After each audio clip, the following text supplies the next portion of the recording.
सोमवार प्रदोष व्रत की कथा। पौराणिक कथाओं के अनुसार एक नगर में एक ब्राह्मणी रहती थी। उसके पति का स्वर्गवास हो गया था। उसका अब कोई सहारा नहीं था, इसलिए वह सुबह होते ही अपने पुत्र के साथ भीख मांगने निकल पड़ती थी। वह खुद का और अपने पुत्र का पेट पालती थी। एक दिन ब्राह्मणी घर लौट रही थी तो उसे एक लड़का घायल अवस्था में कराहता हुआ मिला। ब्राह्मणी दयावश उसे अपने घर ले आई। वह लड़का विदर्भ का राजकुमार था।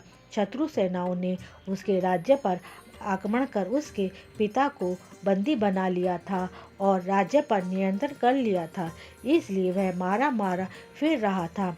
राजकुमार ब्राह्मण पुत्र के साथ ब्राह्मणी के घर में रहने लगा। एक दिन अंशुमती नामक एक गंधर्व कन्या ने राजकुमार को देखा तो वह उस पर मोहित हो गई। अगले दिन अंशुमती अपने माता पिता को राजकुमार से मिलाने लाई तो उन्हें भी राजकुमार पसंद आ गया।